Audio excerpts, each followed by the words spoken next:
한마디로 가치가 있는 물건을 싸게 받을 수 있으니까 이게 전제가 반드시 깔려 있어야 돼. 근데 처음엔 좋나봐 이렇게. 그러다가 지분경매가 좋다 이걸 깨는 거야. 그러니까 지분경매를 비싸게 받아오시는 분이 있어. 지분은 절대 좋은 게 아니에요. 멀쩡한 게 좋지 어떻게 지분이 좋아?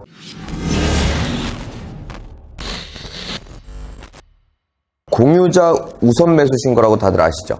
공유자 우선 매수 신고는 왜 태어나게 됐냐면 A라는 사람과 B라는 사람이 있는데 A께 경매가 나왔어요. 그런데 A, B와 전혀 관계없는 C라는 낙찰자가 생기면 C와 B는 분쟁이 생길 거라고 예상이 됩니다. 맞습니까?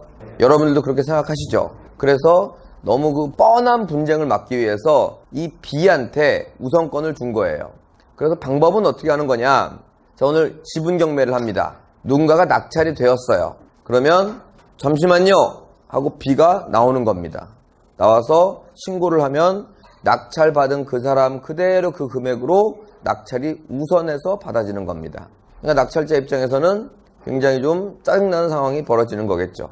그리고 준비물은 공유자도, 그러니까 즉 B도 입찰자와 동일한 준비물을 갖고 있어야 됩니다. 신분증, 도장, 보증금, 그렇죠? 주머니에 있어야 돼요. 쓸 필요는 미리 써놓을 필요는 없고, 그리고 잠깐 하고 나오는 겁니다.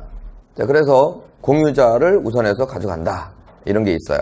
근데 제 영상에 공유자 우선 매수 신고를 막는 법이라는 영상이 있어요. 그러면 제가 좀 수정을 할게요. 그런 거 없어요. 요즘에 너무 과한 질문이 너무 많어.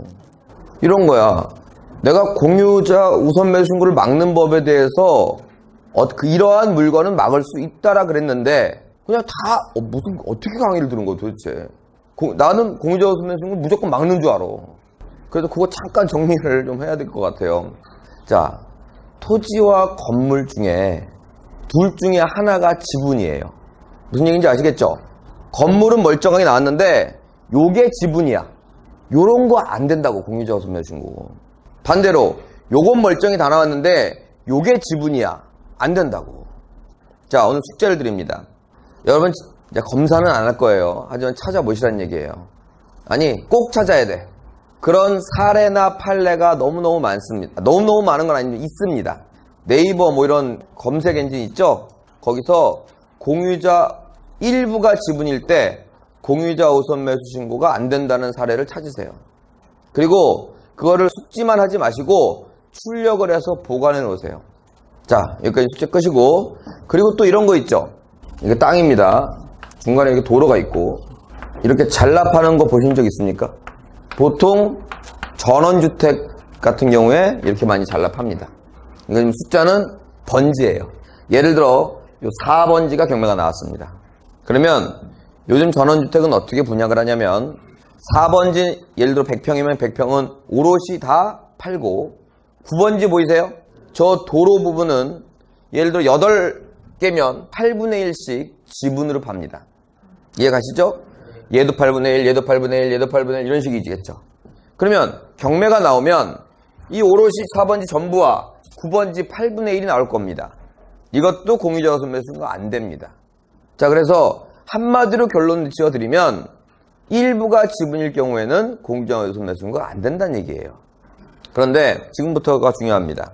제가 그 사례를 출력해 놓으라 그랬죠?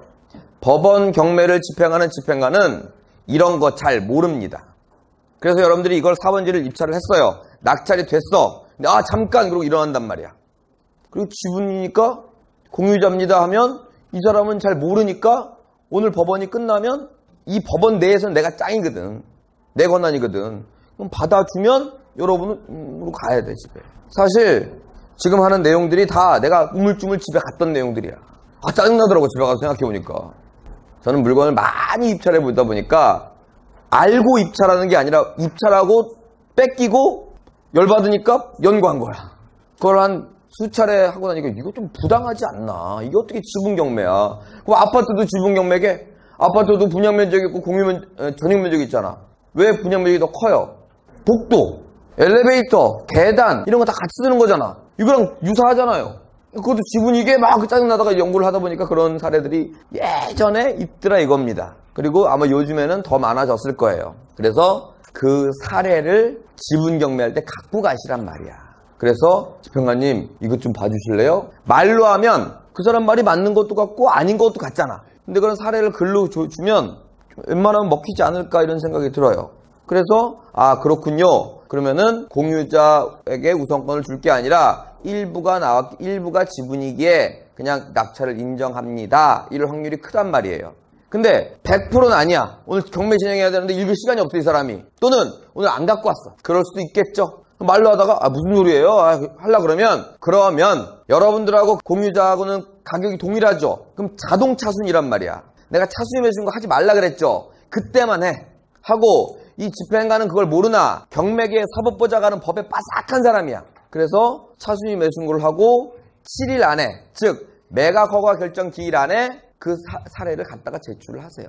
그럼 100% 불허가 나. 그리고 여러분들이 낙찰자로 됩니다. 물론 그 불허가는 집행관의 실수이기 때문에 보증금을 떼진 않겠죠. 그 사람을. 하지만 여러분의 목적은 그 사람이 보증금 떼니 안 떼니가 중요한 게 아니라 낙찰을 받니 안 받니가 중요한 거기 때문에 여러분들은 그 낙찰자가 된다 이겁니다. 되셨어요? 그래서 제가 숙제를 반드시 해놓으라는 말씀을 드리는 겁니다.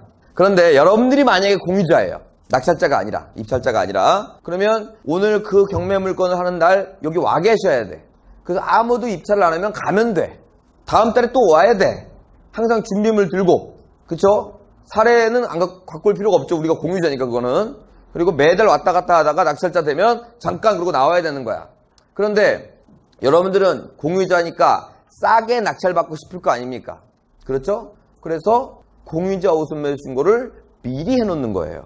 유치권 신고 그 안에 공유자 매수 신고 있음 이렇게 나온다는 얘기입니다. 그러면 조금 관심 있는 사람들도 어차피 헛고생인데 입찰하겠냐 이런 생각 들겠죠. 그러면 계속 유찰되고 그래도 많이 싸지면 누군가가 나타나긴 나타나요. 그러면 낙찰 받으면 역시나 내가 헛짓했구나 라는 생각이 들게 하시면 됩니다. 근데 여기 문제가 있습니다. 옛날부터 이제 학술하고 법률하고 맨날 대립되는 부분인데요. 그 공유자 우선 매수 신고를 미리 신고해 놓게 해놓으니까 물건의 가치에 비해 너무 많이 떨어지는 거야. 그러니까 1차적으로 채권자가 너무 손해를 보는 거지. 그럼에도 불구하고 공유자의 그 분쟁이 없는 걸 더 비중을 크게 둬서 그걸 안 없앴단 말이야.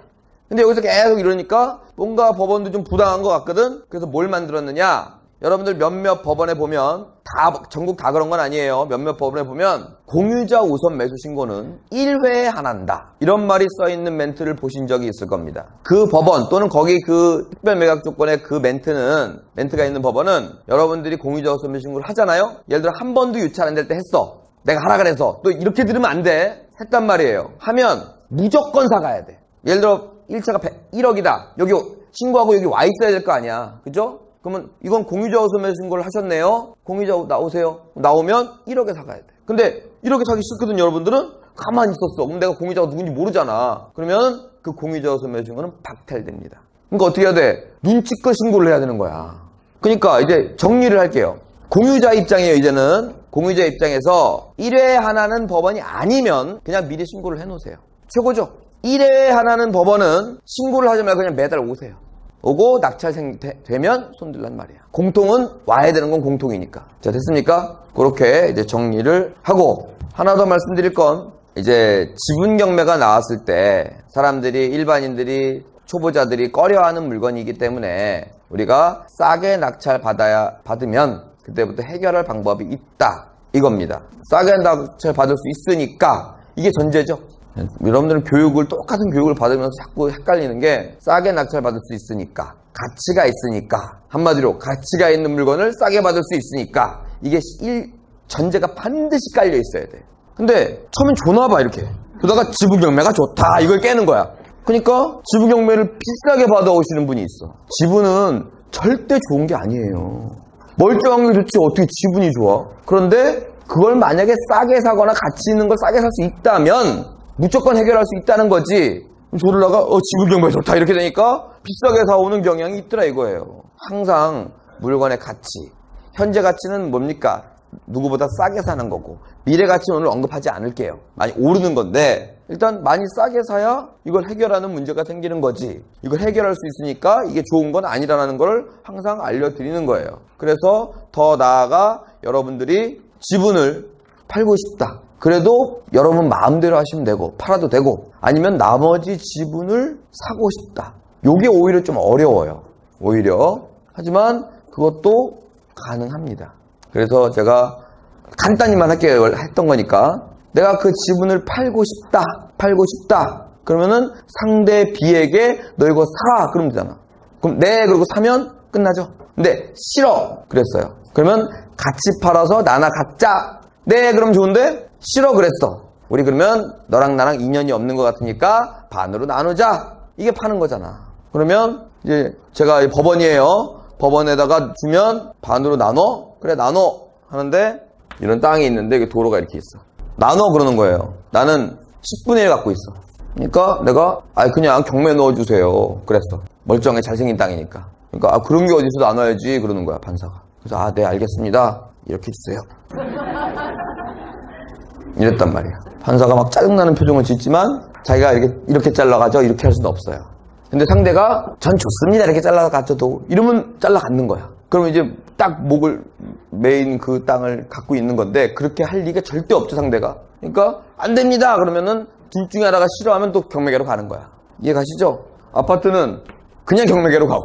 왜? 아무리 자를 수가 없어. 집을 어떻게 잘라?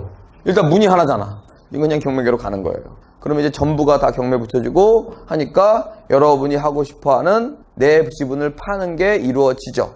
나아가 그것도 말씀드렸어요. 제가 그 지분권자 B는 아무리 바보여도 경매보다 매매가 비싸다는 걸 알아요. 그러니까 아까는 네가 살래? 싫어. 팔아서 나눠 가질래? 싫어. 그랬지만 그렇게 경매까지 넘어가면 와서 그 둘 중에 하나의 협상을 할 가능성이 무지무지 높아요. 됐죠? 그리고 여러분은 그 지분을 팔고 싶지 않고 나머지 지분을 갖고 싶다. 그러면 임대료 청구, 손해배상 청구, 부당이득 청구. 왜? 그쪽에서 뭔가 쓰고 있을 테니까. 예전에 이런 일이 있었어요. 상가가 있었는데요. 그거는 B가 쓰는 게 아니라 임차인이 쓰고 있었어요. 근데 내가 낙찰을 받았는데 임대료는 계속 끌려 들어가. 그건 이제 부당이득이죠. 그래서 임대료를 부당이득을 하던 주인이 쓰면 임대료를 하던 그렇게 하시는데 그냥 쭉 두시란 얘기야. 우리는 항상 보유, 여유 있어야 된다고 말씀드렸습니다. 그래갖고 야 너 임대료 저번에 1년치 내놔. 그럼 그게 참 자기 주머니에 들어간 거는 주고 싶지 않은 게 또 그렇고 내 집이면 또 안 내고 싶은 게 그래요. 그러면 이제 뭐예요? 경매 붙여버리는 거죠. 그리고 뭐예요 우리? 공유자 우선매수 신고 해야 되겠죠. 미리. 근데 하필 인천법원이야. 인천이 이래야 하나거든요. 그러면 하지 말고 그냥 갖고 있는 거지. 이렇게 물건을 갖는 방법도 있다. 그래서 그 후반부에 말씀드린 결론은 여러분이 하고 싶은 대로 해라. 네. 공유물 분할을 청구하는 건 청구해서 분할이 안 되면 그죠? 이 물건이 다 경매 붙여지겠죠? 그리고 둘한테 나눠지겠죠? 경매를 당한 사람은 공유자 우선매수 신고를 할 수가 없어요. 이해 가셨어요? A가 있고 B가 있는데 얘께 경매가 나왔어요. 얘가 우선매수 신청할 수 있어요? 안 된다는 얘기예요. 얘만 가능하다는 얘기야. 근데 우리는 지분도 아닐 뿐더러 왜? 다 나왔잖아. 다 나왔죠? 그러니까 지분도 아닐 뿐더러 나온 사람은 공유자 우선매수 신고를 못하니까 당연히 불가능하겠죠.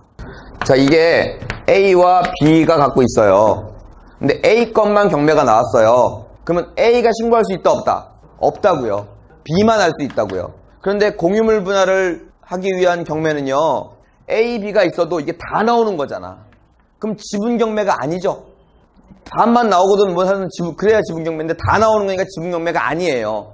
그런데 속내를 들여다보면 지분이긴 지분이야. 그래서 제가 뭐라고 말씀드렸어요? 나온 사람 건 자기가 못한다고. 얘 것도 나왔고 얘 것도 나왔잖아요. 그러니까 경매를 공유자 우선매수 신고를 신청할 수 없다. 단 원래 채무자는 입찰 못하죠. 근데 이거는 채무자가 아니죠. 입찰은 할 수 있어요. 우선권은 없어도. 이렇게 된다.